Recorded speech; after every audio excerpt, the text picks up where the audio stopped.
Bon, ben merci de votre présence. Je vous inviterai à vous rapprocher parce que nous sommes limités sur la hauteur du son. Alors, je vais peut-être tout d'abord commencer par donner la parole à Stéphane Kefelec, pardon, qui nous fait la courtoisie de nous recevoir sur ce stand d'énergie 50. Alors, où sommes-nous? Que faites-vous et pourquoi tout ça? Merci, bien, bonjour à tous. Je vous souhaite la bienvenue sur ce stand d'énergie 2050. Énergie 2050 est une ONG internationale qui a 5 ans et qui, à l'occasion de cette COP 21, offre donc la possibilité à des partenaires d'organiser des tables rondes, des petites conférences sur son stand. Donc c'est à cette occasion que nous accueillons aujourd'hui autour de Patricia Ricard cet événement sur les questions d'agriculture et de changement climatique. Donc avant de repasser la parole à Patricia, de toute façon ce que je voudrais mentionner, c'est que je voudrais déjà remercier tout le monde d'être venu. Je voudrais aussi remercier Marie-Pierre Cabello de la Serre pour avoir organisé cette conférence avec nous.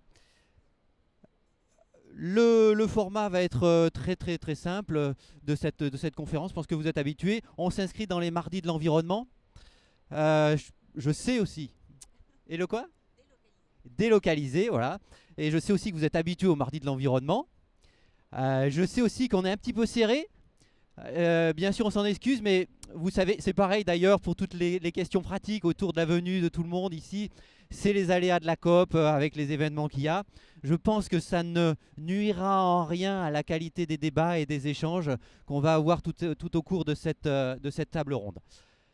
Patricia, peut-être un dernier petit mot sur Énergie 2050. Je disais que c'est une ONG internationale. On a 5 ans. Et malgré ce jeune âge, on est basé en France. On est en France, mais on travaille avec une cinquantaine de pays. Malgré notre jeune âge, on est déjà présent dans énormément de pays dans le monde. Et d'ailleurs, c'est sur la base des expériences qu'on a dans les pays avec lesquels on travaille que je dirais un mot sur les questions de dynamique territoriale autour des questions d'agriculture et de climat. Patricia, je vous redonne la parole. Bienvenue sur ce mardi de l'environnement délocalisé. On a voulu parler de l'agriculture, mais surtout des territoires, j'oserais presque dire des terroirs, mais en tout cas parlons de la terre. Hein. Je viens de voir une poule qui creusait une moquette plastique et qui s'étonnait de ne pas trouver de vers de terre. Donc on va remettre un petit peu d'humus dans tout ça, si vous voulez bien. Bien sûr, vous connaissez, la plupart d'entre vous connaissent nos invités du jour. Je vais commencer peut-être par vous, Pascal Rossler. Pardon. Vous êtes élu en région centre et vous êtes occupé des programmes en développement dans le monde agricole et vous avez accompagné sur le terrain les acteurs du territoire. Vous nous raconterez ça tout à l'heure parce que c'est important de faire le lien entre les régions, les élus et les acteurs du territoire, parce que ça passe vraiment par les porteurs de projets. On verra ça plus tard. Les porteurs de projets, il y en a un magnifique, Louis-Albert Debreuil. On ne vous présente plus le Prince Jardinier, le Conservatoire de la tomate, la permaculture, la pédagogie par les planches. Voilà, la nature qui se dessine et qui se redessine. On verra ça avec vous tout à l'heure. Vincent Vignon. Alors Vincent Vignon, c'est l'expert, l'écologue, celui qui a réussi à... Oui, voilà. Vincent Vignon, c'est l'expert, l'écologue, celui qui a réussi à détourner les autoroutes pour sauver comment il s'appelait les pics prunes. Voilà. Donc c'était la force de la nature. Et Denis Asfo, là c'est l'agroforesterie. Donc, et les arbres dans tout ça. Bon, alors on va voter à Melvin. Qui veut le micro, qui veut pas le micro? Bon, alors on va prendre le micro. Voilà, je suis très obéissante. Voilà. Et Gilles Luneau qui devrait pas tarder à nous rejoindre. Alors, Gilles Luneau, c'est la plume de la terre, c'est le journaliste, le blogueur, mais là, je ne crois pas qu'il soit déjà arrivé. Louis Albert, je sais que vous êtes pressé puisque vous êtes très demandé, donc merci beaucoup d'être passé ce matin nous voir. En 2 mots, la Bourdaissière, les tomates, la terre, comment on fait le lien? Vous étiez quand même un homme d'affaires au départ pour dire cette phrase un petit peu ancienne. Comment est-ce qu'on continue sa trajectoire en revenant à la terre? Donc je suis rentré d'un monde assez aride et revenu à la terre il y a 25 ans, presque 28 ans, où j'ai créé ce conservatoire qui est devenu le Conservatoire national de la tomate, qui était simplement un exemple de diversité, de biodiversité, dirons-nous maintenant. Mais plus important que cela, je me suis toujours interrogé sur l'indépendance alimentaire et l'autonomie alimentaire des territoires. Je suis dans un territoire qui se trouve être dans la région centre, région que Pascal connaît très très bien, pour justement avoir accompagné un projet de modélisation de micro-fermes en agroécologie inspiré par la permaculture. Alors pour faire rapide et bref, vous avez compris que l'un des grands enjeux de cette planète durant ces 2 semaines, c'est de s'entendre sur décarboner l'économie. Décarboner l'économie, c'est quoi? C'est décarboner de l'agriculture. Pourquoi? Parce que l'agriculture est très émettrice dans le monde de gaz carbonique. Elle l'est pour la production, on le comprend, elle est très inféodée au secteur de la chimie. Elle l'est par les transports, elle l'est par les tracteurs, elle l'est évidemment par le transport de ce qui est produit. On parle en France, 21% dans l'agriculture directe et dans les transports à peu près 10%, ce qui ferait 31-32%, ce qui ferait le premier émetteur de CO2. De la même façon, on a détruit les sols, et je ne suis pas en train de faire un procès totalement à cette filière, mais on a détruit les sols, on a détruit le vivant. On a détruit le vivant, on a détruit l'humus, on a détruit ce qui constitue notre patrimoine commun. Et de la même façon, on a en même temps endetté des gens, empoisonné évidemment les aliments. Je rappelle que les maladies environnementales, ce qu'on appelle les perturbateurs endocriniens, simplement c'est 130 milliards d'euros annuels pour l'Europe.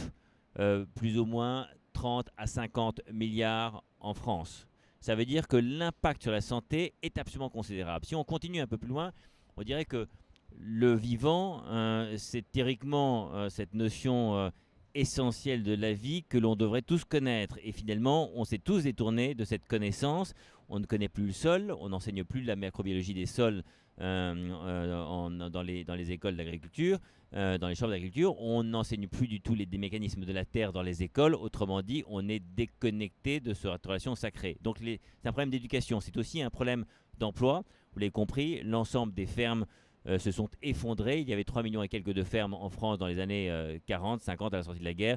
Aujourd'hui, il n'y a plus que 650, 750 000 fermes et ce chiffre ne fait que de décroître. Et en même temps, avec le remembrement, on a détruit les paysages. Donc, localement, il n'y a plus d'économie de l'agriculture. D'ailleurs, l'agriculture n'est pas un problème économique, c'est un problème politique. C'est la même chose dans le monde entier. J'ai enseigné à HEC une petite astuce amusante. Je l'avais testé évidemment après les transitions sur la ville.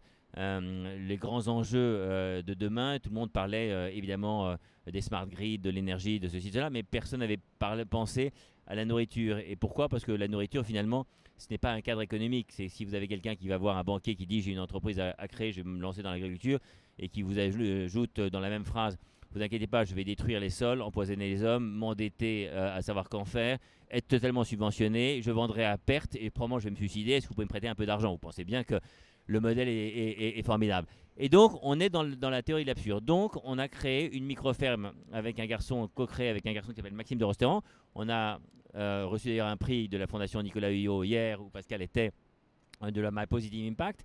Mais en même temps, on a pu remettre à l'UNESCO 13 prix à 13 micro-fermes en région qui ont permis à ces micro-fermes de porter de nouveaux projets. C'était 150 000 euros en tout. Et c'est pour vous dire deux choses, et ça sera la conclusion. La première, c'est que ces fermes sont là pour faire quoi?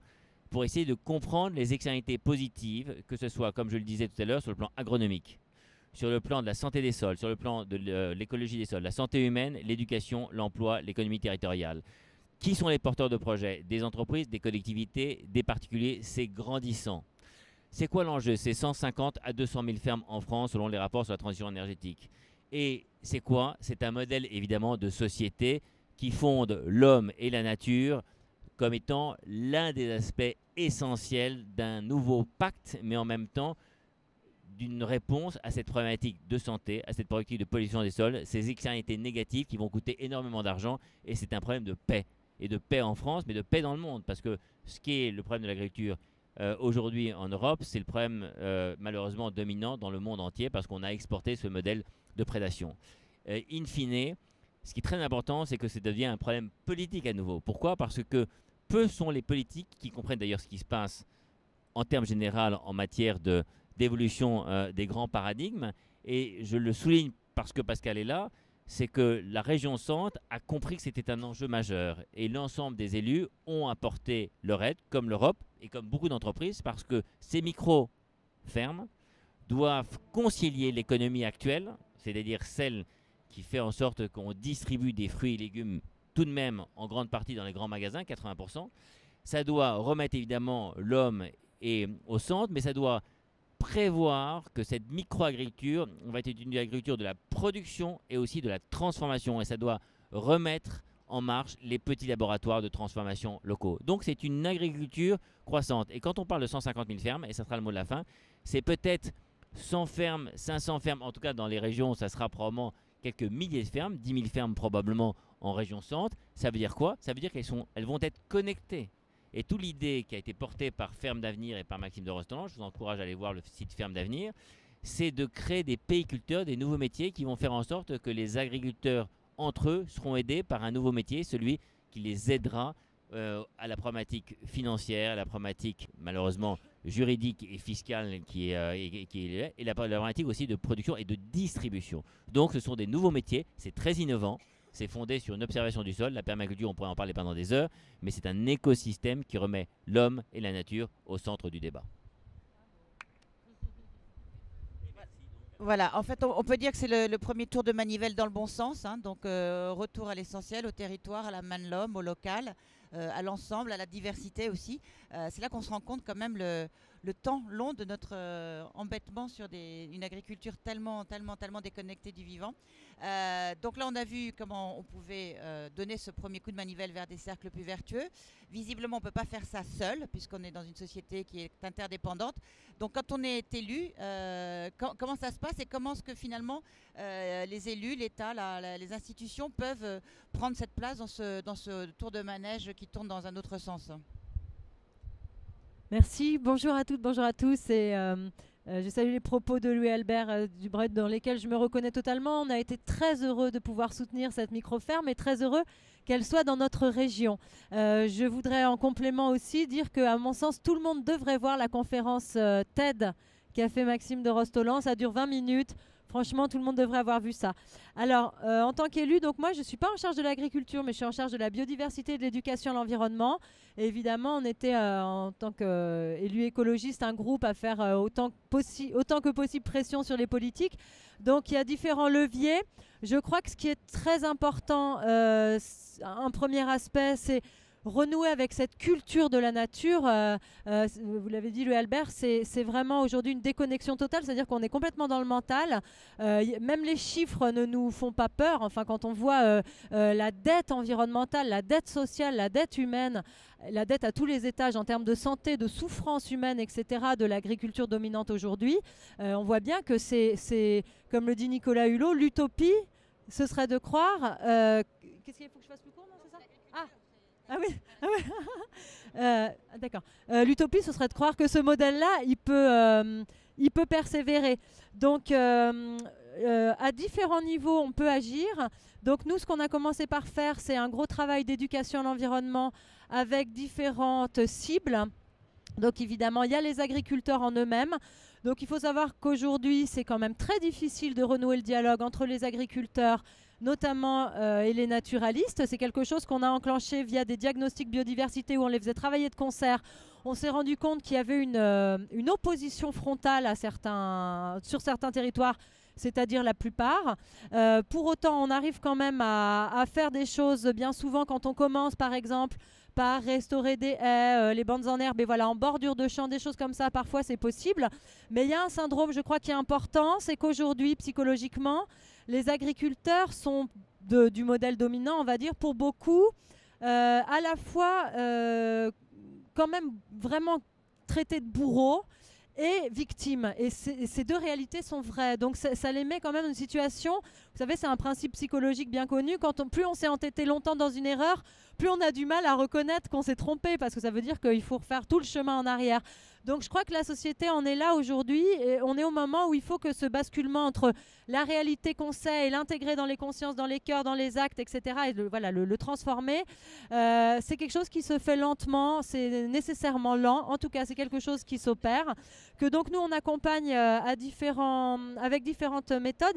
Il y a quelque chose qui nous tient beaucoup à cœur, c'est de sensibiliser aux services gratuits rendus par la nature. C'est pas que dans le domaine agricole, mais dans le domaine agricole, c'est très important. Évidemment, il y a l'approvisation la nature nous rend gratuitement plein de services et la pollinisation, par exemple, c'est un tiers de la production agroalimentaire dans le monde, etc. Les ressources halieutiques, bon, c'est pas particulièrement le cas dans notre région, mais c'est aujourd'hui 88% des stocks d'espèces commerciales qui sont en surpêche, etc., etc. Et puis, bien sûr, il y a la régulation, hein, le stockage de carbone, la dépollution naturelle. Donc aujourd'hui, ça veut dire que tout ça, c'est une dette environnementale, que l'état de la planète aujourd'hui, ça représente une dette environnementale colossale. C'est une dette collective et ça, c'est vraiment important de le comprendre. C'est-à-dire que chacun a sa part de responsabilité dans les choix qu'il opère, mais chacun va avoir sa part de responsabilité dans le paiement de cette dette. On s'en rend compte quand il s'agit au Conseil régional de se dire tiens, aujourd'hui on cofinance avec les agences de l'eau, on étudie le dossier, la reconquête de la qualité des eaux sur le SDAGE, etc. Et on voit, alors on en parle très peu, mais par exemple en Eure-et-Loire, qui est dans ma région, la qualité de l'eau, c'est donc les grandes plaines céréalières, l'eau n'est absolument plus potable. C'est très, très, très, très grave. Et les coûts en jeu, c'est de l'ordre de plus de 30 millions d'euros par an. Enfin, c'est complètement monumental.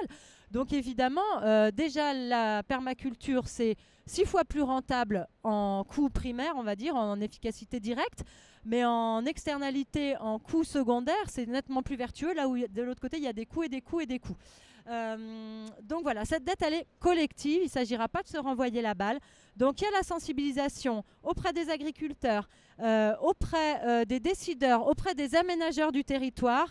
Aujourd'hui, il faut vraiment repenser l'agriculture. Il faut une agriculture urbaine, une agriculture périurbaine, une agriculture de proximité. C'est pour ça que ce qui se fait à la Bourg-d'Azierne, pour nous, c'est vraiment un grand bonheur que de pouvoir communiquer là-dessus. Et puis auprès du grand public aussi, parce qu'il faut absolument, comme je disais, que chacun se réapproprie sa responsabilité, notamment dans les choix alimentaires. Sur l'alimentation, il y a vraiment aussi des choix culturels à opérer. Aujourd'hui, dans une société où la viande a été décrétée cancérigène, la viande dominante quand même aujourd'hui, c'est 15% des émissions de gaz à effet de serre et surtout c'est vraiment on mange des animaux torturés, on mange de la pétrochimie. Non mais je veux dire c'est ça la réalité. Les gens disent je veux surtout pas regarder les images des élevages intensifs parce que c'est insupportable. On peut pas les regarder mais on peut le manger. Donc là il y a vraiment encore quelque chose à faire à ce niveau-là et donc on agit sur tous ces champs-là. Il y aura un petit dialogue après, tu vas reprendre ton souffle. Alors là, on en est au passage de la transition, la prise de conscience est là. On sait qu'une agriculture et une gestion de territoire différente aura moins d'impact sur le climat, sur la qualité des eaux, sur la santé publique. Enfin, on connaît tous les éléments vertueux. Il y a quand même un passage cependant qu'il faut faire, c'est que quand vous avez une agriculture traditionnelle, comment est-ce qu'on passe brutalement ou pas, ou doucement ou pas, enfin comment s'opère cette transition. Là aussi, il faut des passeurs. Et là, l'agroforesterie apporte peut-être une solution pour aller doucement vers des cycles plus vertueux, plus décarbonés et plus producteurs de nourriture qualitative. Alors comment est-ce qu'on peut accompagner les agriculteurs à aller justement vers cette agroforesterie dont on commence à voir les résultats? Les agriculteurs, il faut les aider techniquement en fait, tout simplement. Il n'y a pas de solution miracle. Par exemple, là je me suis promené sur les stands tout à l'heure, je vois la paille, on va construire en paille, etc.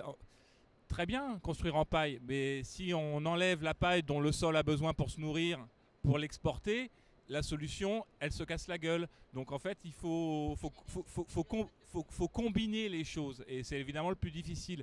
Donc nous, on considère que l'agroforesterie, ça va bientôt être un sujet central sur le climat, mais sur le sol, sur la biodiversité, etc. Pour l'instant, elle n'est pas centrale puisqu'elle est ultra transversale. Le principe de base, c'est d'associer plutôt que de séparer. Le principe, c'est de nourrir le sol en premier lieu, c'est l'agronomie, c'est l'humus, et c'est surtout le porteur de projet qui décide. C'est-à-dire que ce n'est pas des experts qui vont venir de l'extérieur pour dire qu'il faut qu'ils mettent tels arbres à tels endroits. Souvent, les agriculteurs, ils connaissent assez bien leur terrain, même si cyniquement ou économiquement, ils ont été contraints à un moment donné à tout arracher ou à tout appauvrir. Mais de toute façon, il faut enclencher une démarche dans l'autre sens. Donc il faut les aider à repartir et à ce que ce soit économiquement viable. C'est surtout ça. Parce que je vais donner un exemple très simple, et là on rejoint, parce que je suis évidemment assez d'accord avec tout ce que je viens d'entendre. Un agriculteur d'Île-de-France a eu la bonne idée d'arrêter de labourer et de semer des intercultures avant sa culture principale. C'est-à-dire que d'un coup, son économie ne repose plus uniquement sur une graine dans l'année. Il a semé de la lentille. Il ne peut pas vendre sa lentille. Économiquement, c'est plus intéressant pour lui de détruire ce couvert végétal qu'est la lentille à ce moment-là avec un peu de glyphosate. Comme c'est un agriculteur plutôt astucieux et assez bon, il ne va pas en mettre plein. Donc la diabolisation du glyphosate, par exemple, et je ne suis absolument pas là pour défendre le glyphosate, c'est juste pour dire qu'à un moment donné, le problème, ce n'est pas l'agriculteur qui l'a, c'est la collectivité qui l'a, parce que les filières, elles ne sont pas là pour justement à rentrer sur de l'alimentation de proximité, etc., etc. Donc le problème, il est très compliqué. Et c'est certainement pas par la diabolisation qu'on va s'en sortir. Donc après, le principe de l'agroforesterie, bah oui, c'est d'intégrer l'arbre dans un environnement de production. Alors l'arbre, c'est la haie, c'est l'arbre intraparcellaire pour ceux qui peuvent. Alors là, il y a aussi un fossé culturel qui fait que l'arbre dans les champs, bah, il va embêter beaucoup d'agriculteurs qui ont un modèle de machine, de tracteur, enfin, etc., qui peut être un petit peu compliqué. L'arbre ne doit absolument pas être là pour l'embêter. Au contraire, il est là pour l'aider, notamment à rétablir la matière organique. Donc en fait, l'agroforesterie, c'est certainement pas un modèle, c'est quelques principes de base et ensuite des porteurs de projets qui vont l'inventer, l'agroforesterie, en fonction de tout l'historique qu'il y a. Il y a juste 10 000 ans d'agroforesterie derrière nous, donc les exemples, ils sont plutôt assez riches. Et après, il faut adapter tout ça aux questions économiques d'aujourd'hui, à la rentabilité de l'agriculteur, ça c'est quand même absolument fondamental. Il ne s'agit pas de baisser les rendements pour compenser la production par de la protection environnementale. Il faut juste produire plus, et pour produire plus, il faut que les plantes, elles grandissent. Voilà. En fait, il faut faire de... Bravo, oui. En fait, pour reprendre la très jolie expression d'Anne-Sophie Novelle de Place to Be, il faut faire de moins en mieux. Voilà, et renouer avec ces cercles vertueux, c'est-à-dire utiliser davantage les services écosystémiques, la sagesse fertile de la nature pour essayer d'arrêter un petit peu nos bêtises. Mais pour devenir sage, ça prend du temps et il faut surtout une culture, il faut une structuration de connaissances. C'est très transverse, donc c'est très complexe et ça prend du temps de transférer ces connaissances et de les appréhender, de les digérer pour mieux les utiliser. Vincent, tu es écologue. Alors, comment est-ce qu'on peut accompagner des gens qui ont peut-être cette perception, cette volonté, cette action, mais qui n'ont pas forcément la structuration de ces savoirs, quand on ne les a pas perdus aussi avec des langages ou des terroirs ou des pratiques oubliées. Comment est-ce qu'on peut à la fois capter, non pas le carbone, mais cette connaissance, comment on peut l'organiser et comment on peut la diffuser? Bien. Tout d'abord, je vais éviter d'être le conseiller qui impose les armes aux agriculteurs, c'est bien aimé. L'agriculture, c'est une histoire qui a maintenant plus de 6000 ans en Europe.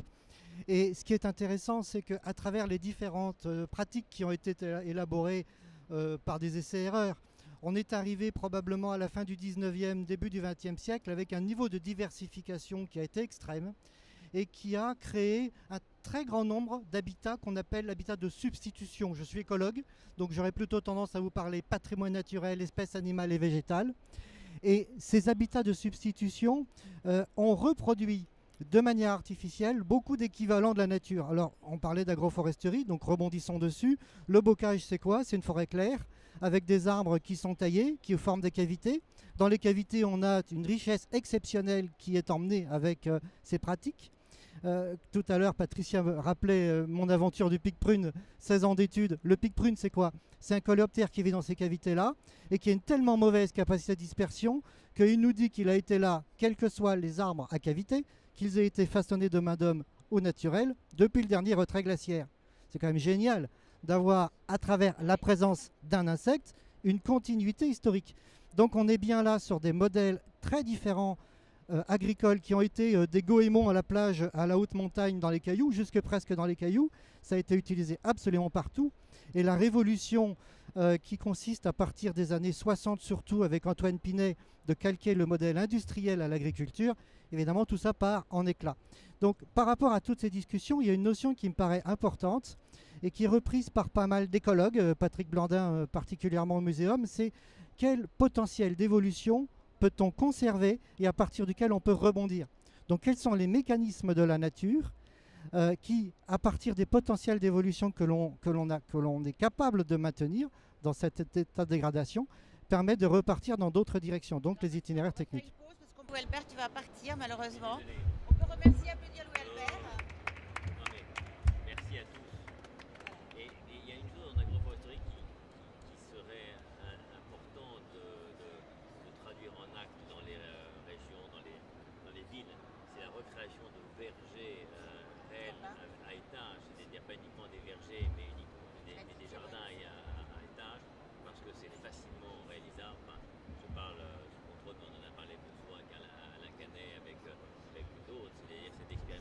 Alors, je crois qu'on va pouvoir reprendre. Est-ce que vous entendez un peu mieux? Un peu mieux, ok. Alors, sachez quand même que ces questions d'ordre, je dirais, logistique sont aussi contraintes parce qu'on ne peut pas avoir des niveaux sonores trop élevés, parce que sans ça, personne ne s'entend plus et vous entendez autour de vous. Alors, ce que je vous propose, c'est de faire un effort pour parler un peu plus fort, d'avoir le micro bien près. Bon, bravo, merci beaucoup. Bienvenue à ceux qui sont arrivés pendant l'escale technique, hein, comme quoi, dès qu'on s'arrête, il se passe plein de choses. Bonjour, bonjour. Alors, oh, voilà, et j'ai plus récupération. Alors, Vincent, tu étais justement en train d'expliquer comment, justement, ces savoirs pouvaient à la fois se ramasser, se diffuser, se structurer, et comment ne pas les perdre aussi, et comment les utiliser, hein, c'est les bons savoirs pour la bonne cause. Donc je te rends le micro et après on ira refaire un petit tour en Afrique parce que vous ne nous avez pas parlé de votre action locale. Donc voilà.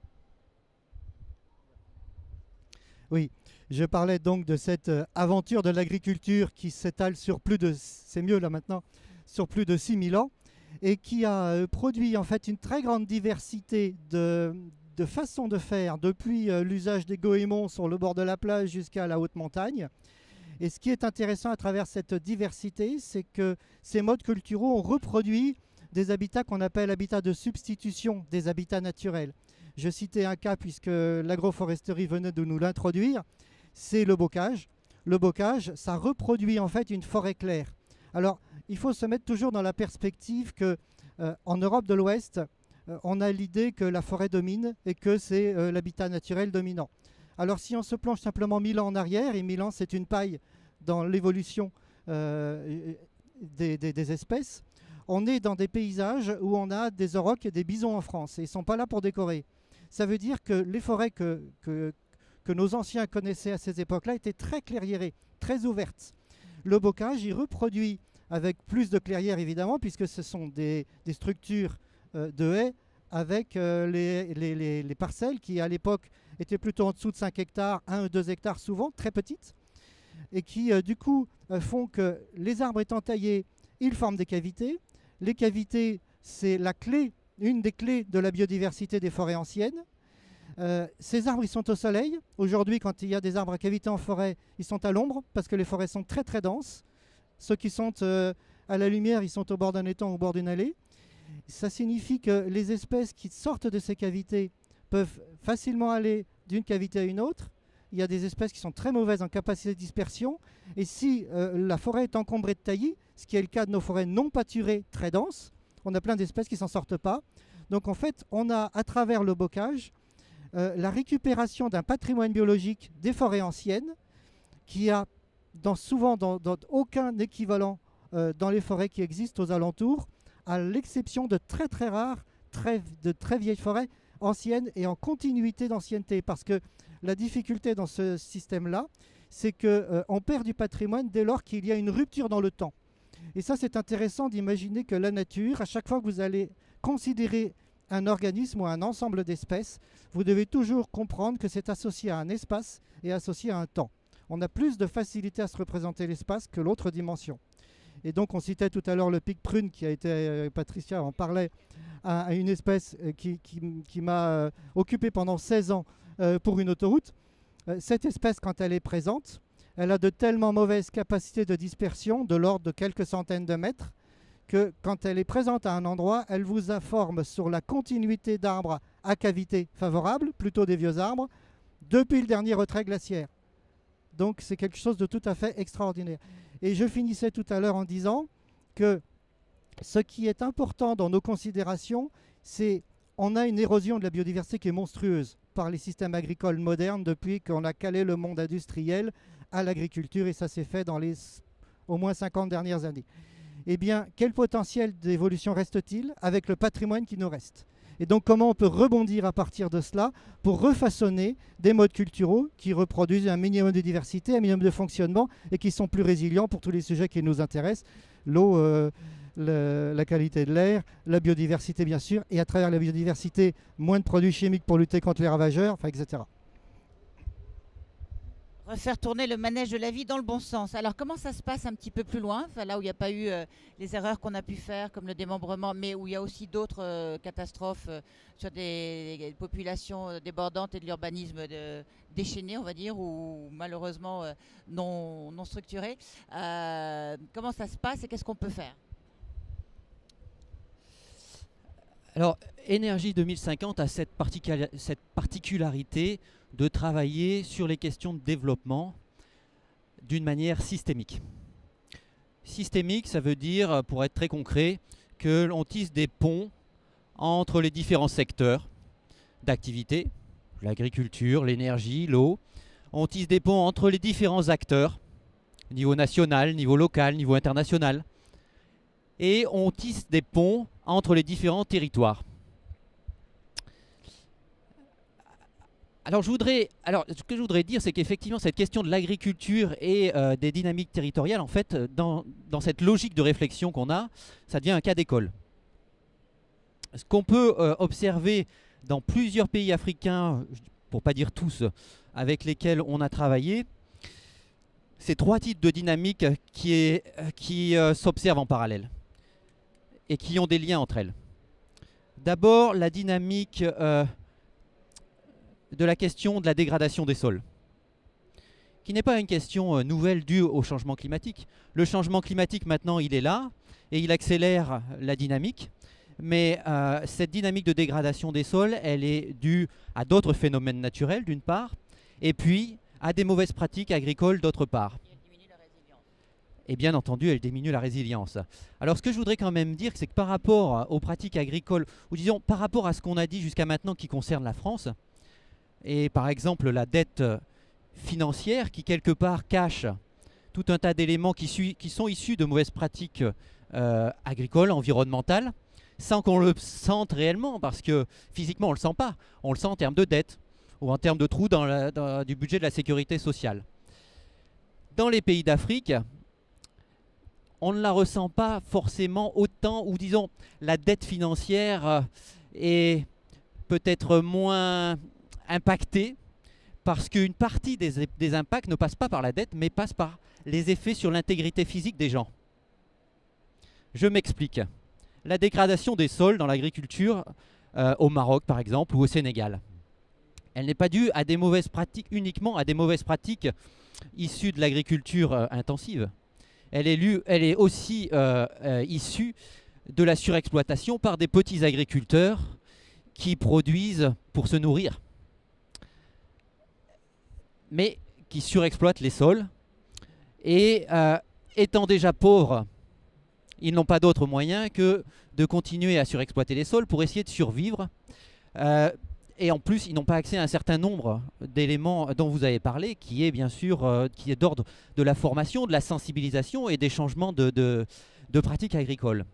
Donc en fait, pour eux, le changement climatique vient aggraver finalement le rendement de leurs outils de production et les enferme dans une trappe à pauvreté qui les empêche d'évoluer et de transformer leur activité.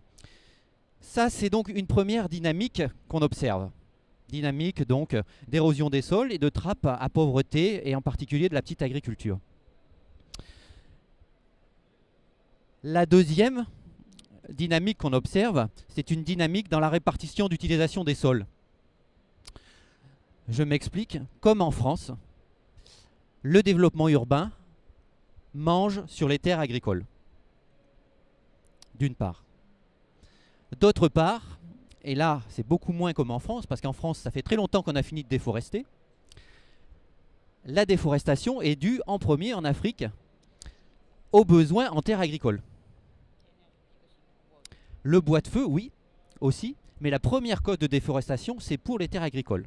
Donc il y a aussi des questions d'énergie, il y a d'autres questions, mais la première cause de déforestation en Afrique, c'est pour les terres agricoles. Et troisième dynamique qu'on observe, et qui est à nouveau pas sans lien avec les deux premières, ce sont les dynamiques de population entre les territoires.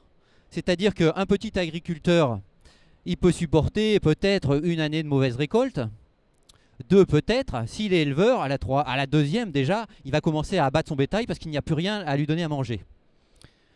Et son issue, elle est de migrer. De migrer, où, dans un premier temps, vers les villes.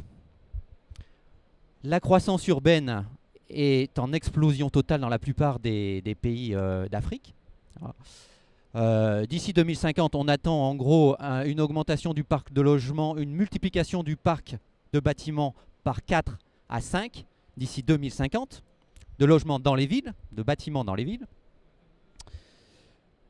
Alors, il y a quand même un élément que je vais rajouter à ça, c'est qu'on parle tout le temps de la croissance urbaine hyper rapide dans plein de pays africains, et ça c'est vrai, mais ça ne sous-entend pas que la population dans les campagnes diminue. Parce que la croissance démographique est forte. Donc ce qu'on attend, c'est que la population dans les campagnes reste très nombreuse et augmente quand même. On sent bien que si on veut aborder le problème et essayer de le résoudre sur le long terme, un point inévitable, c'est de considérer les dynamiques en parallèle et d'agir sur ces dynamiques en parallèle. Ça veut dire quoi? Ça veut dire que pour la dynamique urbaine, c'est la question du contrôle du développement urbain qui est en jeu, et en particulier de l'étalement et des choix d'architecture urbaine qu'on peut faire, puisque eux, ils sont en explosion. Hein.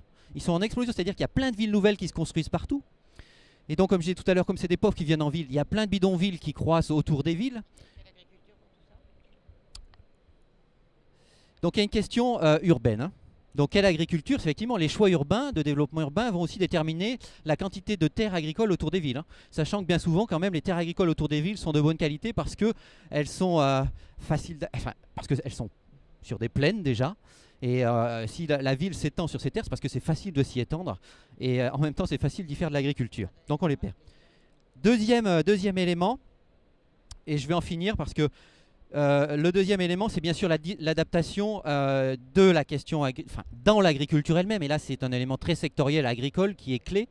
Donc, faire en sorte qu'on adopte, bien entendu, des méthodes durables d'agriculture et adaptées au changement climatique.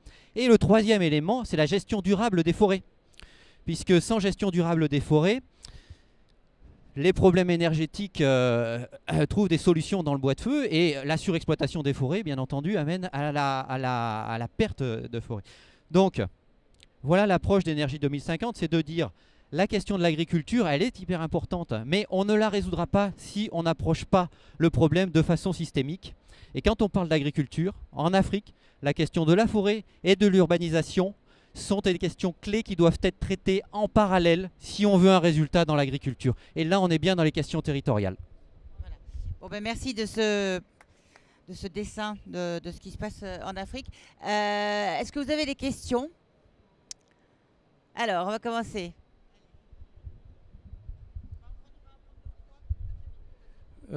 Oui, avant de venir là, oui, donc je suis Bernard Boisson, photographe, écrivain, réalisateur audiovisuel, assez spécialisé de forêt, entre autres.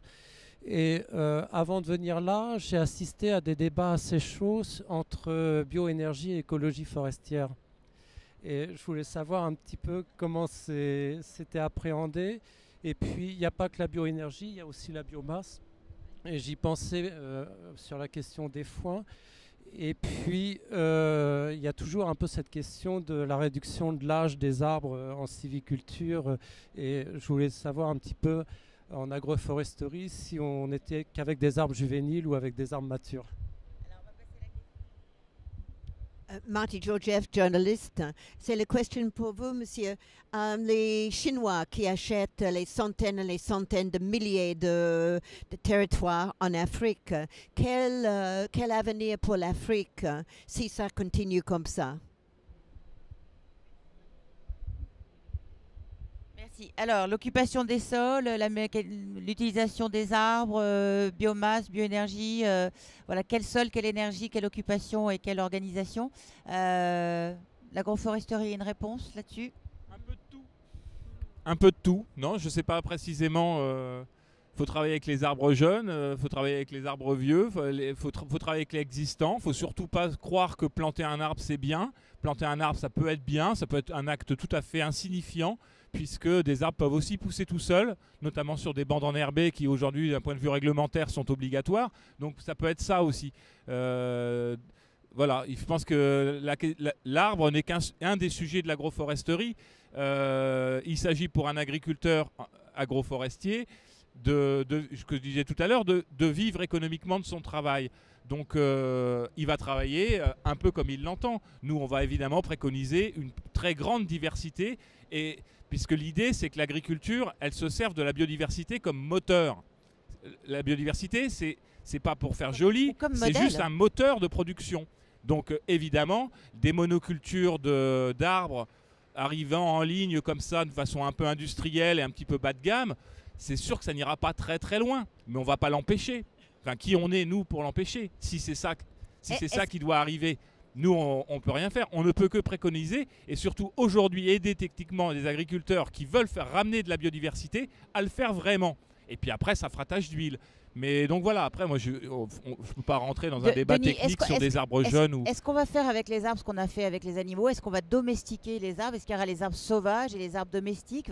Est-ce qu'on va vers ce genre d'approche? Tous les risques sont présents, évidemment. Mais tout peut déraper. Absolument tout. Donc c'est pour ça qu'il faut que ce soit un vivier terrain d'agriculteurs vivants et qui réussissent à exister économiquement, qui peuvent amener de la diversité, parce qu'évidemment tout peut déraper. Alors Vincent, est-ce qu'il y a une organisation? Oui.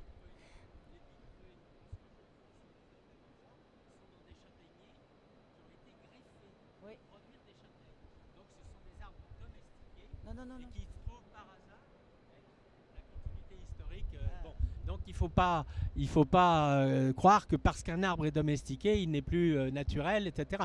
Donc le châtaignier greffé est conservé parce qu'il fait des fruits, étant donné que le châtaignier ne donne pas de bois de feu intéressant puisqu'il explose, mais il fait que des piquets quand il est jeune, et quand il est vieux, il produit des châtaignes. Et sinon, il reste, parce que quand il ne produit plus de châtaignes, on ne le coupe pas, parce qu'on ne peut pas en faire du bois de feu, si ça n'est pas intéressant, on le laisse. Et il y a une continuité historique qui fait que ces arbres, pourtant greffés, de très longtemps, 300 ans, 400 ans, sont toujours là, et que le pic-prune y a trouvé un domicile un habitation. Alors Vincent, la question c'est, est-ce qu'il y a une organisation idéale que sur des sols dégradés avec des populations grandissantes? Est-ce qu'on peut à la fois préserver les sols pour garder la vitalité des sols, garder les services écosystémiques, faire de la biomasse, faire de la nourriture, tout en préservant l'environnement pour capter le CO2 Est-ce qu'il y a une organisation qui serait non pas idéale, mais qui serait de bon sens et de bienveillance pour que tout le monde y trouve sa part? Alors, système parfait. Oui, c'est pas évident. L'interlocuteur précédent a indiqué les risques de toute intensification. Et c'est vrai que le bois énergie, on entend des solutions qui sont des solutions qui sont simplificatrices, c'est-à-dire que sur une parcelle, on va planter une essence à croissance rapide et on va la faucher littéralement comme on faucherait du maïs tous les 3 ou 4 ou 5 ans en fonction de la vitesse de croissance. Et on produit effectivement des plaquettes de bois, très bien. Évidemment, ça, le biologiste, il va vous dire que c'est une horreur et qu'il vaut mieux éviter. Alors, si on veut se fonder sur des choses qui s'intègrent dans des patrimoines agricoles existants, il y a beaucoup de réflexions qui se font sur le bocage, pour revenir toujours sur les sujets de l'arbre. Et là, c'est pas évident, parce que vous imaginez ce qu'est un bocage. Un bocage, c'est des haies. Il y en a qui sont en bord de route, elles sont accessibles, ça va. Il y en a qui sont au fond de la prairie humide, dans le bas du vallon, pas accessibles, très cher. L'idéal, un modèle idéal serait, alors qu'il y a une productivité considérable des arbres taillés, d'aller chercher ces branches et de pouvoir trouver les cycles courts pour les vendre. Donc il y a des CUMA à l'échelle locale, c'est des regroupements de moyens d'agriculteurs qui se font à l'échelle de quelques communes. On revient, il y a des tentatives qui reviennent à des essais d'organisation d'aller chercher cette matière et de la rendre disponible pour l'usage local à des échelles de 10, 20, 30 km, pas plus de 50 en tout cas. Et à travers les différents usages, là encore on rencontre des écueils, et là encore le biologiste va parler, et on va rejoindre encore le pic-prune et ses petits copains qui vivent dans les cavités. Ces arbres têtards, toute leur histoire, c'est tailler au niveau de la couronne de l'arbre, et c'est ça qui a été le moteur de la formation des cavités. C'était taillé au rythme des baux de fermage. Donc souvent, c'était 9 ans. Et 9 ans, c'est parfait parce que si vous taillez trop court, vous faites des petites nécroses, ça ne fait pas des grosses cavités. Si vous taillez plus avec des délais supérieurs, les impacts sont plus forts sur l'arbre. Donc 9 ans, ça ne tombe pas trop mal sur la plupart des essences. Encore une fois, à chaque fois, on s'adapte. C'est ça. Les trognes, c'est un des noms donnés aux arbres têtards, les souches, il y a les émondes, enfin... Oui, il y a un vocabulaire incroyable en Europe et dans toutes les langues. Par contre, l'usage récent, c'est encore une fois de l'industrialisation. Vous passez avec le lamier. Le lamier, c'est des disques qui tournent en rang sur un bras. Et vous allez de façon très efficace tailler une haie, couper tout à plat. Le truc, c'est que comme vous coupez à distance de la trogne, le moteur de formation de la cavité, c'est fini.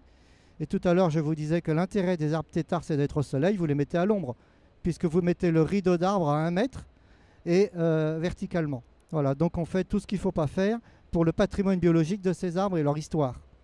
Simplement à travers ces exemples, pour dire que ce n'est pas simple, il y en a qui se confrontent à l'exercice. Alors j'ai entendu parler de choses en Mayenne, dans l'Orne. Là, on était sur les arbres, mais si on utilise l'optimisation environnementale et sociale humaine du sol, entre la nourriture, l'énergie, le pâturage, comment est-ce qu'on peut, est-ce qu'il y a un service écosystémique qui permettrait de... Est-ce qu'il y a un cerveau... Voilà. On revient à cette notion d'organisation du territoire avec des nécessités environnementales pour être dans l'atténuation et l'adaptation au changement climatique, des nécessités agraires pour nourrir la démographie galopante et des nécessités de biomasse pour conserver la biodiversité. Qu'est-ce qu'on pourrait aujourd'hui, dans l'état de la planète et dans l'état de la démographie, envisager comme système harmonieux pour réunir tout ça? Alors, si on veut simplement donner quelques éléments, l'agriculture ou la production de bois-énergie, ça peut se faire sur des linéaires ou sur des parcelles. Bon, donc on a de toute façon en termes géométriques des parcelles et un entourage. Et dans la parcelle, il y a des usages qui dégradent les sols, ça on le sait, que ce soit de faire du maïs ou de faire du bois à courte rotation. Et un point fondamental qui est complètement oublié, que les agriculteurs ont redécouvert, mais enfin une partie d'entre eux, c'est le rôle écologique des bordures. Donc vous avez bien sûr les parcelles qui produisent, quel que soit ce que vous voulez produire. Et les bordures, c'est quoi? Ça peut être un simple chemin en herbe en Beauce, mais ça peut être une haie sur talus dans la Mayenne. Et c'est là que vous avez toute une écologie du territoire qui se trame, c'est le cas de le dire, à travers ce réseau, et dans lequel vous allez trouver non seulement des retenues de l'eau pour les fameux problèmes d'érosion des sols, ou de simplement retenir l'eau pour le risque d'inondation, qui souvent est lié à des simplifications de l'occupation du sol dans beaucoup de bassins versants. Mais aussi, vous avez le rôle de tous les organismes qui abritent toutes ces interfaces. Et donc, on retrouve tout simplement un bon précepte bien classique, c'est la diversité. La diversité dans les structures, dans les modes de pratique, etc. Que ce soit ensuite des modes culturaux très divers. Mais c'est donc le jeu de surface entre qu'est-ce qu'on fait dans les parcelles, qu'est-ce qu'on fait dans les bordures. Et les bordures, c'est clé. Et c'est complètement oublié. Alors, est-ce que tu veux rajouter un petit mot là-dessus ou après on va passer à la question des Chinois? Non, on passe à la question suivante. Alors, à la question des Chinois. Alors, tu veux dire quelque chose? Alors, vas-y. Si, il y a 2 minutes, oui. Merci. Oui, en complément par rapport à ce qui a été dit, on voit bien qu'il y a effectivement la démographie, l'aménagement du territoire, l'accélération continue, enfin la progression continue. Un département tous les 7 ans en France aujourd'hui, l'artificialisation des sols, ou un département tous les 10 ans. Et puis le modèle agricole dominant qui a épuisé la rentabilité des sols. Ça, il faut le dire et l'avoir à l'esprit. Les effets de la monoculture sur la biodiversité, c'est moins 40%. Des pesticides, c'est moins 80%. On dit aujourd'hui qu'on a passé le peak soil, c'est-à-dire que sur le très peu de terres arables au monde, et ben aujourd'hui, la rentabilité de ces sols-là décroît. Et parallèlement à ça, et je vais revenir sur ce qui a été dit, mais peut-être avec quelques chiffres en plus, sur la permaculture. Aujourd'hui, en permaculture, là où l'agroécologie, on estime globalement qu'elle pourrait multiplier les rendements par 2, c'est quand même 75% de l'alimentation au monde, c'est les petits producteurs. Donc, si on allait jusqu'à les amener à travailler en permaculture, on multiplierait par 3 ou 4 les rendements des petits producteurs de blé. La permaculture, ça produit 500 fois plus de biomasse qu'un champ de blé. Et aujourd'hui, on voit des modèles nouveaux, et c'est le cas à la Bourdaissière. Ils sont en train, non seulement bien sûr d'avoir fait la démonstration qu'il y a une rentabilité qui est 6 fois supérieure en permaculture par rapport à l'agriculture dominante. Mais en plus de ça, ils sont en train d'essayer d'ajouter des arbres. Donc au maraîchage, il y a la culture des arbres qui se greffent, et puis aussi de l'élevage, et puis il y a des mares, etc. Et là, on voit que finalement, on rentre dans des cycles où tout se combine et où là... voilà, et tout se répare et diversité rime avec productivité. Avoir des animaux, ça permet aussi de boucler la chaîne, donc il y a plus de matière organique. Le compost aussi, par exemple. Avant, on avait en France 130 millions de tonnes de compost qui étaient épandues chaque année. Aujourd'hui, on est à 30 millions. Il faut qu'on pense heureusement qu'on a diminué. Ça prouve qu'on en reparlera. D'accord. Bon, voilà, en tout cas, c'est un vrai sujet. Et il faut qu'on raisonne économie circulaire, finalement, aussi dans ce registre-là. Par exemple, à San Francisco, ils ont fait un système qui recycle absolument tous les déchets. Ils sont au zéro waste.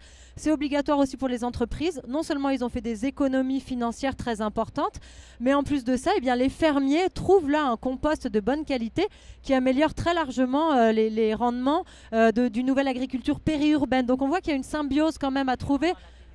Voilà, et que tout peut être en vertu. Il faut penser les choses de manière simultanée.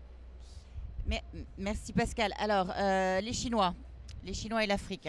Oui, Vaste les sujet. Chinois et l'Afrique. J'allais dire, vous allez peut-être être un peu déçus par ma réponse parce que je ne suis pas un spécialiste des Chinois et l'Afrique, mais j'ai quand même un élément important à signaler. Et parce que ça se rapproche aussi de ce que vous demandiez. Quelle réponse, quoi ? Quelle réponse ? Une des réponses, bien sûr, c'est par exemple de protéger des forêts et de mettre en place des législations. Parce que dans les pays en développement, effectivement, les législations environnementales sont dans bien des cas beaucoup moins développées qu'en Europe. Dans certains cas, elles sont développées un petit peu. Et dans d'autres cas, elles sont quand même très bien développées. Et dans certains secteurs, même comme par exemple celui de la forêt, il y a plein de pays qui ont une législation super carrée, qui a été analysée à la loupe par des experts du domaine, qui disent la législation est très adaptée. Le problème, et je vais en venir avec les Chinois, c'est le respect de la législation. Et on sait par exemple que dans les zones d'Afrique tropicale, la législation est très bien organisée pour la protection de la forêt, pour aussi la protection des populations locales, qui habitent dans ces forêts, qui vivent de ces forêts. Mais on sait aussi que des transactions de très grande envergure se passent, et notamment entre des investisseurs chinois et des personnes qui ont un pouvoir très important au niveau national, et ces transactions se passent en dehors de toute législation.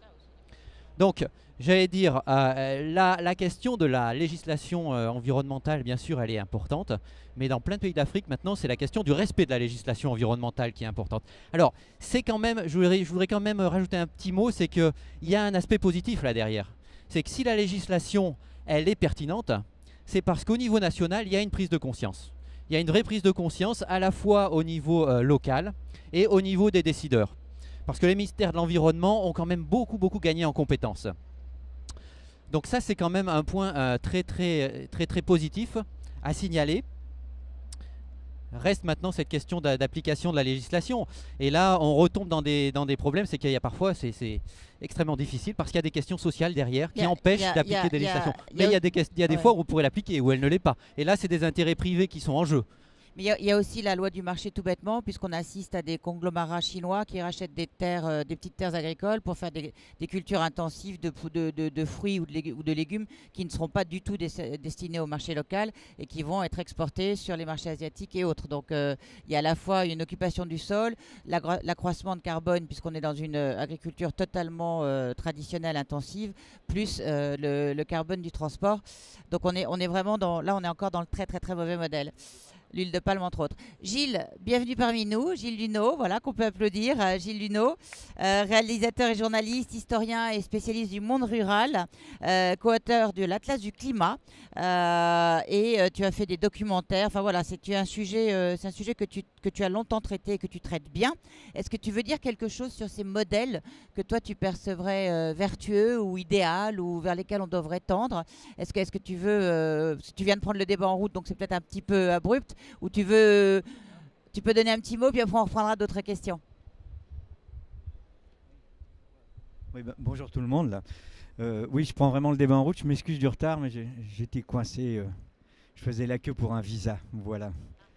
depuis ce matin 9 heures. Voilà. Donc, je renouvelle mes excuses pour le retard. Je prends le débat en route, mais je peux juste dire, si tu me poses la question sur le modèle, tout ce qu'il peut y avoir de solutions alternatives aujourd'hui, on n'en est qu'au début. Hein, on va encore travailler plein de... Oui, comme ça. Oui, voilà. Donc, je disais, tout ce qu'il peut y avoir de balbutiement de modèles aujourd'hui, on n'en est qu'au début, mais tout concourt, tout va dans la même direction, à savoir que l'avenir dans le mode de vie est à l'artisanat. Et sur la reconquête de notre territoire, d'arrêter les grandes migrations du travail, pour l'agriculture qu'on soit dans la proximité, mais c'est vrai aussi pour l'industrie. Ça n'empêchera pas les grands échanges internationaux, mais ils vont, on va dire, ils vont s'espacer et se faire de manière appropriée avec le minimum d'empreinte carbone. Mais on va vers une vie, y compris si on regarde la refonte de la ville durable, on est vraiment dans ce que j'appelle un monde artisanal, c'est-à-dire on va revenir à des distances humaines, à aller moins vite. Voilà, c'est vrai pour la mobilité, c'est vrai pour l'habitat, c'est vrai pour l'arrivée de l'agriculture en ville et tout ça. Voilà. Voilà, oui, d'ailleurs, ça me fait penser, nous avons eu la chance d'avoir une présentation de Charles Hervé Gruyé de la ferme du Bec et Loin qui a fait l'objet d'une étude de Paris Agrotech, et il nous a montré des barges potagères. Quelqu'un a fait un projet de barge potagère pour installer sur les rives de la Seine ou de tout autre fleuve qui traverse les villes, puisqu'il y a quand même pas mal de villes qui sont traversées ou en bordure de fleuve. Donc voilà, donc les barges potagères pourraient répondre en tout cas à une demande de faire revenir l'agricole en ville. Est-ce qu'on va prendre peut-être deux autres questions? Alors, vous voulez poser une question? Je poserai bien une question. Stéphane Kefelec, Énergie 2050.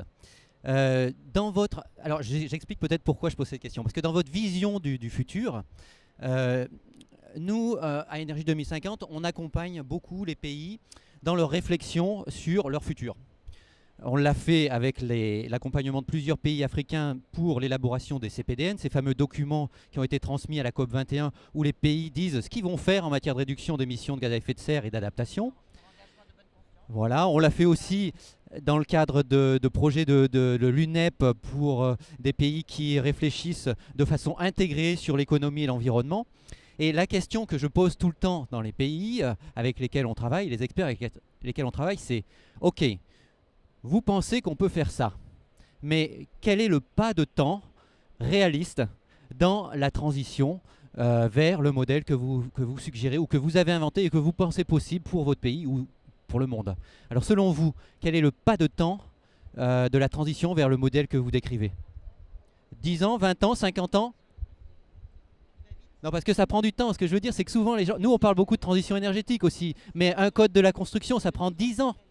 Et la code de la construction, pour l'efficacité énergétique, c'est quelque chose de clé. C'est la vraie question, le pas de temps.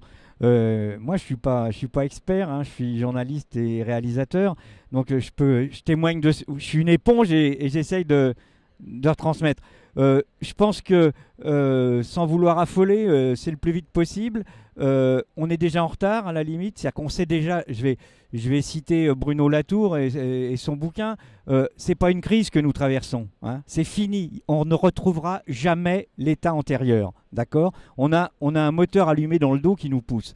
Donc, tout ce qu'on peut faire le plus vite possible est dans le bon sens. La question un petit peu derrière ce que vous dites, c'est on voit bien avec un tas de bons efforts et de compétences. Hein. Il y a un tas d'agences internationales ou d'ONG, etc., qui bossent, qui proposent des trucs. La question, c'est comment on embraye. S'il n'y a pas, on va dire, une démocratie de base, une adhésion des gens à leur projet, on perdra du temps et ça ne sera pas bon, on s'en s'emparera pas. Je vais vous donner un exemple. J'étais au Bourget là, ces derniers jours et j'étais pas mal avec les Africains de la bande sahélienne, avec des délégués de l'UA, etc. Et le discours qu'ils me tiennent m'effraie. C'est-à-dire que ils ont chopé le dernier gadget qui est l'agriculture climato-intelligente et la séquestration de carbone dans le sol. Et le réflexe, c'est j'attends des sous pour le faire maintenant, on est bon élève. On est foutu. avec ça, on est foutu. Alors que c'est des pays qui prennent en pleine poire le réchauffement, ils l'ont déjà, ils ont des problèmes de sécheresse dramatiques. Là où l'agriculture est une vraie solution, hein. Je ne sais pas si vous en avez parlé avant, mais je veux dire que là, en termes d'agriculture intelligente, mais celle des paysans, celle qui remet de l'humus, celle qu'on fabrique, celle qui plante des arbres, etc. Voilà. Ça prend du temps, mais il faut le faire tout de suite. Parce que absolument, on est dans une rupture culturelle. On a à la fois, on est dans la rupture, ça y est, je pense que c'est consommé dans la tête des gens, à part des pays pétroliers, que c'est fini le fossile. Par contre, on n'a pas encore fait le pas de l'autre évolution culturelle, c'est que ça change nos vies. Voilà. Alors, pour ceux qui ne l'ont pas déjà vu, je vous invite à aller voir l'audition d'Idriss Aberkane, qui est un jeune chercheur qui a été auditionné au Conseil économique lorsqu'on travaillait sur le biomimétisme. Et cette audition a déjà été vue par 250 000 personnes, où il parle de ces changements de paradigme, de cette nouvelle renaissance et de cette nouvelle conscience. Voilà. La conférence est passionnante. L'audition, elle dure 22 minutes. Vous tapez Idriss Aberkane, A-B-E-R-K-A-N-E, Idriss avec 2 S. Vous tapez Idriss Aberkane, audition CESE sur Google et c'est exactement, c'est une audition assez intéressante. On va reprendre peut-être une ou deux questions. Oui ? Je voudrais dire un mot de certains effets majeurs des effets du climat et du climat sur l'agriculture. On a eu quelques exemples les dernières années. Je pense à l'année 2008 où un certain volcan qui avait commencé à cracher pas mal de fumée en Islande a abouti à des émeutes sanglantes au Sénégal. Par quel mécanisme ? Le mécanisme est le suivant. Il y a eu une réduction de lumière, d'intensité lumineuse, donc réduction de production des récoltes aux alentours de 10%, ce qui est un chiffre assez faible, lequel a fait que le gouvernement du Vietnam a bloqué l'exportation des riz qu'ils avaient avant en surproduction. Et ces riz, le blocage d'exportation a augmenté le prix du riz. Et ça s'est terminé par des révoltes sanglantes au Sénégal. Alors, toutes les questions climatiques, et je pense à d'autres, des questions liées à des conflits nucléaires, de fumée, de bruit, d'incendie, etc., pourraient avoir des conséquences absolument dramatiques, entraînant des famines. Alors, on n'a pas de climatologue autour de la table, mais si tu veux, Vincent, on va que c'est les effets de chaîne, tu peux donner un nom. Moi, je veux bien dire un chiffre. Je vous remercie pour cette question parce que je trouve que quand on parle de climat, on ne parle pas assez de cet enjeu-là, la guerre. On l'a vu avec les jeunes, nous, quand on fait de l'éducation à l'environnement sur les questions de climat, les jeunes, globalement, ils sont à peu près 13%, à savoir à peu près qu'il y avait une COP qui allait venir, etc. Quand on parle du fait que ça va déclencher des guerres partout, et là, d'un seul coup, ils percutent. Quelque chose qu'on entend parfois, mais pas assez à mon sens, la guerre en Syrie, la base de la guerre en Syrie, là, c'est quand même ça. L'accentuation de la désertification par le dérèglement climatique a décimé 60% des rendements agricoles et 80% des troupeaux. Et 1,5 million, simplement 1,5 million de Syriens sont passés du nord au sud à cause de ça, et c'est le début. 1,5 million seulement. Aujourd'hui, les réfugiés climatiques dans le monde, moi le chiffre que j'aime, et j'en ai vu d'autres, donc le chiffre que j'avais en tête, c'est déjà 40 millions de réfugiés climatiques par an.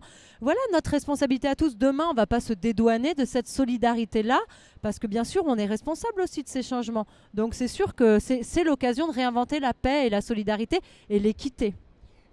Sur ce sujet, vous pouvez aller voir l'étonnant rapport du Pentagone sur la sécheresse, le stress hydrique comme cause une des causes du terrorisme, et l'excellent article aussi de M. Nicolino sur guerre et dérèglement climatique. Vous vouliez répondre aussi? Oui, je voulais dire que je voulais apaiser un peu le débat. Parce que je pense que l'essentiel, c'est quand même de garder son sang-froid face à cette crise climatique et environnementale. Dans un sens, je dirais, pour reprendre un petit peu la question du pas de temps, je pense qu'il ne faut pas confondre vitesse et précipitation, quoi. Parce que le plus vite possible n'est pas forcément le mieux. Et je pense qu'il faut quand même garder en tête que, de toute façon, la grande transition, ça va prendre du temps. Ça ne va pas se faire en 5 ans. Ça, c'est clair. La deuxième chose que je voudrais dire, c'est que la question climatique et la question environnementale, elle a des conséquences sécuritaires au niveau mondial, c'est clair. On peut en citer plein d'autres des exemples. Le lac Tchad qui s'est asséché, au Soudan, les événements sont liés à ça. Le printemps arabe fait suite à quelques années de mauvaises récoltes. Néanmoins, ce n'est qu'un des éléments des événements qui se passent. Il y a d'autres éléments que les questions environnementales et climatiques qui sont derrière ces événements violents, je dirais. Hein. Donc gardons notre sang-froid, mais ne sous-estimons pas les raisons des crises alimentaires qu'on a vues, et notamment qui se transmettent par les prix au niveau international, par le commerce international, comme celle de 2008, la crise alimentaire de 2008, due à des prix très élevés, qui est, selon les observateurs, due à 3 raisons essentielles. Le changement climatique vient en dernier. La question de l'investissement dans l'agriculture et des progrès durables, ou des progrès en matière de solutions durables dans l'agriculture est la première raison. La deuxième, c'est les questions d'eau dans plein de pays. Alors, si vous n'êtes pas d'accord, je vous laisse compléter. Non, je suis pas d'accord. Je nie pas l'importance des facteurs, mais la crise de 2008, elle est due essentiellement aux spéculations boursières à la bourse de Chicago, et qui sont dues à 2 choses. D'une part, un report des investisseurs, des traders sur une bourse qui tenait le choc, la bourse aux matières premières, et en particulier sur les agrocarburants, donc maïs, canne à sucre, maïs aux États-Unis, canne à sucre au Brésil. Ça a fait flamber le prix du maïs, d'où les émeutes au Mexique. Et exactement pareil sur le riz, etc. Et n'oubliez pas aussi... C'est vraiment la finance qui a déréglé les prix. Et n'oubliez pas que le tsunami en Thaïlande avait totalement déséquilibré le marché du riz, et que des spéculateurs pas forcément honnêtes avaient retenu dans des silos les céréales pour faire des marchés aussi. Enfin voilà. Donc quand on met le drame géographique et climatique sur... Enfin là c'était plutôt sismique sur la cupidité malhonnête humaine, on arrive à ce genre de panique. Ouais. Voilà. Oui, non mais c'est la céréale, arme de guerre. Je pense que la nourriture comme arme de guerre, ça va être... Ouais. Alors, et puis les productions. Alors, bonjour mesdames, je vois que nous avons des nouvelles participantes. Est-ce qu'il y a encore une question? Oui, est-ce que dans les années 80... Non, il faut vraiment parler comme ça. Parce que... Oui. Est-ce que dans les années 80, on n'avait pas parlé d'un fonds mondial pour les matières premières et les ressources alimentaires? Est-ce que ce fonds mondial a vu le jour ou pas? En quelle année avez-vous dit? Dans les années 80. Il était question de réguler. Ça peut être été un vœu pieux, mais moi personnellement je n'en ai pas connaissance. Parce qu'il y a des... Peut-être à la Banque mondiale ou à la FAO comme tu disais, il y a des cultures spéculatives. Il faut parler dans le micro parce qu'on ne vous entend pas. Oui, il y a des cultures spéculatives. Dans le micro. Il y a des cultures spéculatives et on n'arrive pas à réguler le prix des... Par exemple, c'est valable pour le café, le coton. Oui. Voilà. Bon, alors, tu voulais répondre, Pascal? Voilà, pose la question. Moi j'ai une question spéculative, c'est une question extrêmement courte. Marché libre.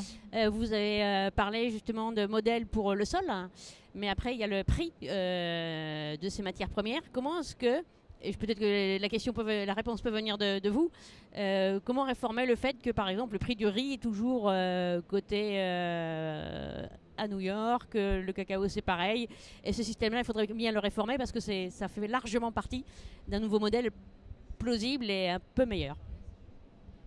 Oui, alors ça c'est un peu pieux, mais oui. En même temps, je vais remettre en perspective. Hein. La bourse aux matières premières agricoles, la bourse de Chicago, elle existe depuis le 19e siècle. C'est une des premières, sinon la première bourse du commerce qui a été créée. Elle a son rôle. Elle a son rôle tant qu'il n'y a pas de spéculation. Je m'explique. Elle permet d'assurer la récolte avant qu'elle soit coupée. Hein. C'est-à-dire que les opérateurs habituels, on va dire c'est les gros industries agroalimentaires qui achètent en gros les moulins hein, pour le blé, les transformateurs du riz, etc. Les gros transporteurs, il y en a 4 au monde hein, qui tiennent ça. Je vous renvoie à un livre que j'ai coécrit avec José Bové qui s'appelle L'alimentation en otage, où on décrit comment il y a 4 entreprises qui tiennent ça. On les appelle ABCD parce que c'est leurs initiales. Je veux dire, ils ont une fonction. Elle est totalement déréglée. Elle est totalement déréglée par le report de la spéculation financière qui fait des bulles sur les matières premières. Alors qu'avant, si vous voulez, c'était plutôt correct, hein, parce que ça a marché pendant un siècle et demi. En gros, c'est simple, vous êtes bosseron, vous avez 300 hectares de céréales, vous voulez les vendre. Il est même pas mûr que vous l'avez vendu grâce à ça, sur pied. Voilà. C'est un système on n'a pas trouvé mieux pour le moment, hein. Alors après, c'est pas tous les jours que je défends la bourse, hein, ça je peux vous assurer. Mais comment là, ça a une vraie fonction, la bourse aux matières premières agricoles. Mais je veux dire, depuis la financiarisation, depuis la chute du mur de Berlin, elle est de plus en plus déréglée. Et aujourd'hui, les transactions spéculatives sont, je ne sais même plus le chiffre, c'est en centaines de fois, pour pas dire en milliers de fois supérieur aux transactions réelles. Ça veut dire quoi? Ça veut dire qu'un monsieur comme Glencore en Suisse, je prends lui parce que c'est vraiment un vrai pourri, comment il achète...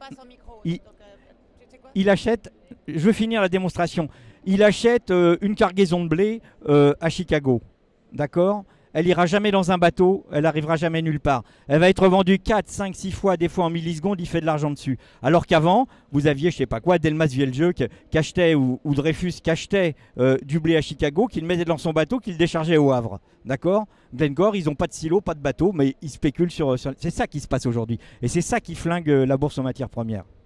Tu voulais poser une question, Pascal? Non? Qu'est-ce que vous pensez, par exemple, de l'indice créé par Goldman Sachs, justement, de matières premières alimentaires? Moi, je pense que ça crée une bulle de plus, hein. Je veux dire, c'est un appel au fond, quoi, hein. On est plus... Dès l'instant qu'on quitte le réel en économie, on est sur la spéculation financière.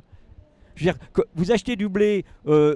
à Chicago, vous le livrez et vous prenez votre marge dessus. Après, c'est un rapport de force sur la marge, hein, c'est les rapports commerçants.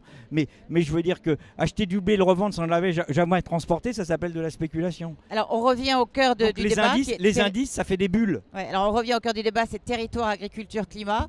On se rend compte que finalement, c'est quand même le modèle local avec la conscience globale qui peut effectivement améliorer et changer la donne, hein, dans un temps raisonnable. On peut peut-être imaginer qu'un jour, on ne transportera plus les matières premières, hein. Ça aussi, voilà, on peut imaginer ça quand on sera totalement en bon équilibre avec nos écosystèmes locaux. Bon, on est peut-être un peu plus nombreux pour arriver à ça, mais qui sait. Moi, je voudrais qu'on parle juste peut-être un petit peu d'eau et d'énergie, qui est quand même l'autre couple gagnant ou perdant de l'adaptation climatique. Est-ce qu'on peut revenir sur les services écosystémiques hydriques de l'arbre, de la forêt et du territoire, j'allais dire, bio-vivant, avec une vitalité biologique? Avec plaisir, évidemment, c'est stratégique aussi. Il faut que les sols soient couverts pour qu'ils aient à manger, qu'ils puissent héberger un certain nombre d'êtres vivants qui vont recycler la matière organique. Le sol, à partir du moment où il est vivant, où il y a de l'humus, il va filtrer l'eau.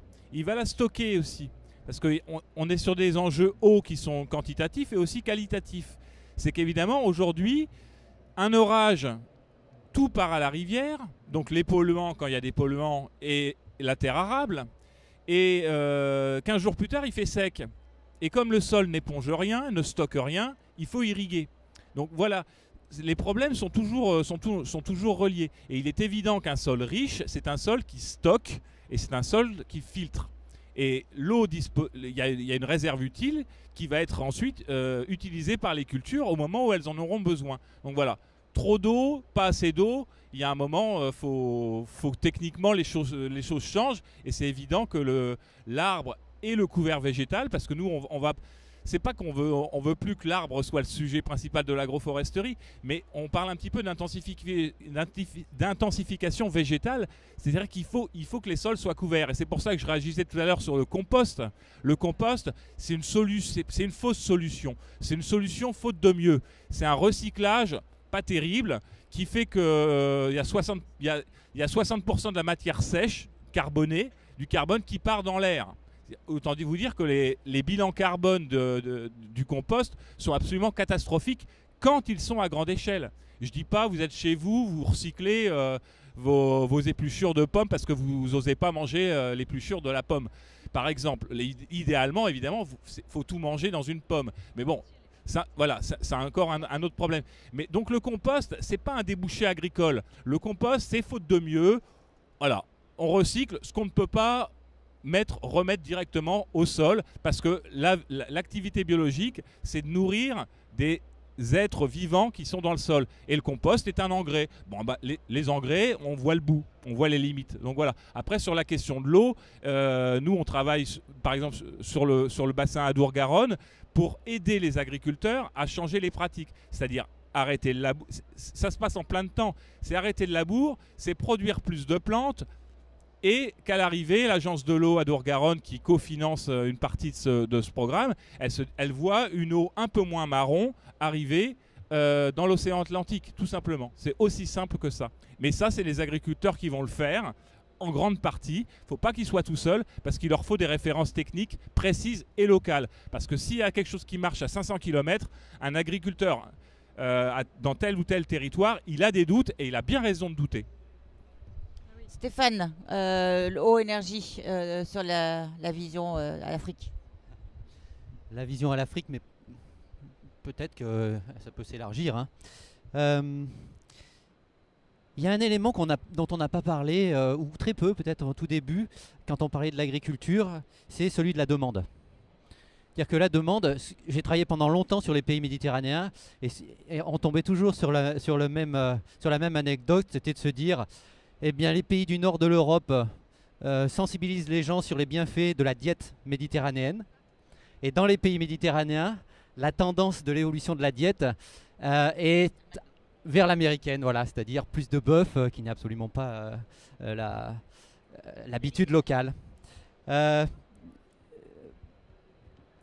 parlais de la demande parce que pour l'eau et l'énergie, la question de la gestion de la demande, c'est un des leviers les plus efficient, je dirais, et efficace tant d'un point de vue économique, environnemental que pour la réduction des émissions de gaz à effet de serre. Et en même temps, à nouveau, ce sont des éléments qu'on ne peut pas traiter indépendamment si on veut des résultats à grande échelle.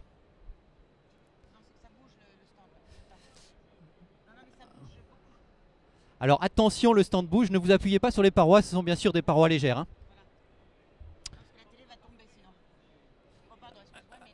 Ouais, c'est vrai que ça penche. Hein.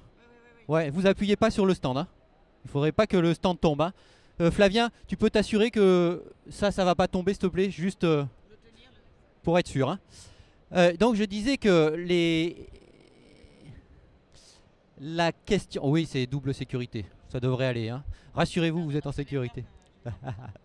Donc je disais que la question de l'agriculture, de l'eau, de l'énergie, prise de front, c'est peut-être d'abord du côté de la demande qu'on pourra trouver des solutions rapides, pour le coup efficaces, rentables ou en tous les cas économiquement soutenables. Les liens entre agriculture, eau, énergie et climat sont très étroits, en particulier dans les pays arides ou semi-arides, par exemple d'Afrique du Nord. Et quand on parle d'énergie dans ces pays, on prend toujours en compte le fait que là où la demande est en train d'exploser, c'est du côté de l'électricité.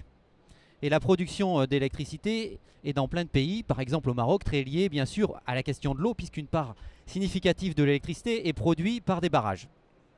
Or, tout le monde sait que l'impact du changement climatique, il se perçoit d'abord sur le régime des précipitations. Mais pas seulement. L'agriculture est aussi derrière les problèmes qui sont liés à la production d'électricité, d'hydroélectricité, puisque l'érosion des sols envase les barrages.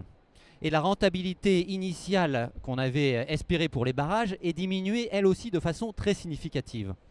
Donc vous voyez là les liens entre l'eau, l'énergie, le climat, et quelque part, bien sûr, avec l'agriculture, puisque l'eau qui est dans les barrages, elle ne sert pas que à faire de l'électricité, elle sert aussi à l'irrigation.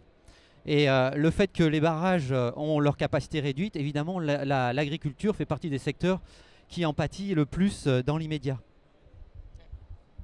Un petit mot pour l'eau, l'énergie. Remarque, dans le centre, l'eau n'est pas vraiment un souci. Vous êtes dans une région, peut-être, c'est plus l'assainissement. C'est ce que je disais tout à l'heure. Hein, le vrai problème, c'est la qualité de l'eau et le coût du traitement des pollutions qui sont vraiment colossales. Sur l'eau, il y aurait tellement à dire sur l'impact écologique de tout ce qu'on vient de raconter. Parce que quand on fait de l'électricité et que l'on fait des barrages, on coupe le fil de l'eau. Lorsque l'eau ressort d'un barrage, ce n'est pas tout à fait la même que celle qui est à l'amont. L'eau marron dans les rivières, nos rivières sont désastreuses de dégradation. Donc c'est vrai qu'on est devant un problème insondable. On n'a pas encore évoqué dans les surfaces agricoles la perte de qualité des zones humides. Les zones humides, ce sont les éponges. Donc dans ce sujet-là, au-delà de la qualité de l'eau, il y a aussi sa vitesse avec laquelle ça passe des pluies, notamment les pires, les torrentielles, à la chasse d'eau dans les rivières. Et donc le rôle de tous les paysages, et donc des territoires, dans la retenue de l'eau et le rôle des zones humides en tant qu'éponge. Donc effectivement, là, on est devant un problème très très complexe qui coûte à plusieurs étages, qui coûte au niveau social, si on reprend la santé par rapport à nos concitoyens, et puis qui coûte aussi en système écologique et en fonctionnement. Retour à la biodiversité, au couvert végétal comme service écosystémique. Là, quand on commence à à cocher les cases, on se dit que vraiment... est-ce qu'on a des chiffres sur les arbres, l'eau? Enfin, est-ce qu'il y a des choses à retenir? Est-ce que sur eau, énergie, forêt, vous avez quelque chose, un petit message? Bon, je sais pas, il y a 99,2% de la fabrication d'un arbre qui provient de l'air. Voilà, ça suffira pour l'instant. 99,2%. Un arbre, c'est fait avec de l'air. Assez joli. On prend encore une question peut-être? Est-ce qu'il y a encore quelques questions? Attention, il y a interrogation après. Voilà, je repasse la parole à... Oui, je crois qu'en fait, quand j'entends parler à la fois des gens qui connaissent extrêmement bien les questions environnementales, écologiques, des gens qui les connaissent extrêmement bien mais qui ont un secteur d'activité bien particulier comme l'agriculture, et qu'on parle ensuite de l'eau, de l'énergie, on voit bien que on n'a pas de, j'allais dire, on n'a pas d'autre choix que de trouver en fait les meilleurs trade-off, comme on dit en économie, c'est-à-dire les meilleurs compromis, quoi. Et les meilleurs compromis, ce qu'on observe, nous, en tout cas, à Énergie 2050, quand on accompagne les pays ou les collectivités locales, c'est que quand on met tout le monde autour de la table, que chacun explique son point de vue sur la question, ses contraintes dans son secteur ou dans son domaine environnemental, à la fois des contraintes économiques, mais aussi des questions vraiment physiques, quoi, hein, sur la destruction, sur les écosystèmes, etc. Eh bien, on arrive quand même à trouver des compromis, quoi. Et c'est comme ça qu'on arrive à trouver des compromis. Par le fait que, ce que je veux dire, c'est que le fait, nous c'est ce qu'on observe, c'est que le fait que des gens qui ne se parlent pas d'habitude mettent à se parler et à s'expliquer les problèmes, ça fait qu'ils changent d'optique, de vision, et qu'ils arrivent à accepter des compromis avec les autres, mais c'est parce qu'ils connaissent les contraintes des autres qu'ils arrivent à le faire, quoi. Donc c'est pour ça que c'est la vision d'Énergie 2050 que je vous raconte, c'est-à-dire faire des ponts entre tous les secteurs et tous les acteurs, justement pour que les gens comprennent les contraintes des uns et des autres, et pour qu'on arrive à déterminer un compromis le moins mauvais possible. Et surtout diffuser la connaissance de la nature, puisque, comme disait Paul Éluard, un autre monde existe, mais il est déjà dans celui-ci. Donc les solutions, elles sont tout autour de nous, c'est juste à nous de les découvrir en se réintéressant à l'étude de la nature. Est-ce qu'il y a encore quelques questions? Non, bah alors je vais demander peut-être à chacun des invités le mot de la fin, le petit message, la bonne idée à emmener à la maison et à diffuser, à polliniser. Donc Vincent, en sortant du Grand Palais, qu'est-ce qu'on peut dire? Un petit mot pour... Que c'est pas très réjouissant, mais il y a un potentiel à réagir. Donc, eh bien, prenons cette idée du potentiel d'évolution qui reste dans la nature, même si elle est très dégradée, ça rebondit.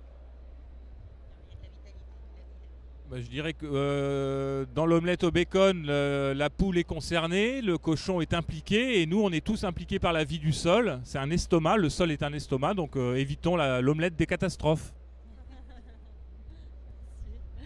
Moi, je ferai le lien avec ce que vous venez de dire. Ça s'appelle l'intelligence collective, finalement. Ça s'appelle l'empathie. Quand on est capable de recréer du lien pour comprendre, au-delà du cerveau et de nos petits intérêts, la conscience que tout est relié, finalement, on voit que les choses peuvent s'équilibrer. Puis un dernier mot qui me semble important par rapport à ce qui a été dit sur les marchés. C'est vrai qu'on a un système aujourd'hui qui a complètement privatisé et confisqué le vivant. Monsanto n'a jamais produit une seule graine, ce qui font énormément d'argent sur la propriété intellectuelle. Donc ce qui est important, c'est déjà ça enraye les problèmes de transport, c'est de relocaliser, de recréer du lien localement. Vandana Shiva disait la révolution viendra de l'assiette. Et finalement, il y a des choses très simples qu'on peut faire. Et moi, j'ai envie maintenant de commencer à m'engager dans la désobéissance civile par rapport à la confiscation des semences. Bah oui, je le dis. Non, mais par rapport à la confiscation des semences, on a soutenu à la ferme Sainte-Marthe de Philippe Desbrosses le conservatoire des semences végétales. Simplement, c'est pas intéressant du tout pour eux parce que comme elles sont pas autorisées, etc. Évidemment, ils peuvent pas les vendre. Donc, ils conservent ça finalement à leurs frais parce que bien sûr, les semences, au bout d'un moment, elles se périment, etc. Donc, pour les entretenir, il faut les utiliser et c'est pas rentable. Donc, je crois que si on arrivait à trouver des moyens de faire ça tous ensemble, d'ailleurs, on n'a pas besoin de les vendre et d'être dans l'illégalité. Planter des jardins, les incroyables comestibles, les barges potagères, etc. C'est des choses que tout le monde peut faire et je crois que vraiment, ça peut avoir un impact très important si tout le monde faisait un petit pas dans ce sens-là. Et merci pour la qualité des interventions, j'ai appris plein de choses.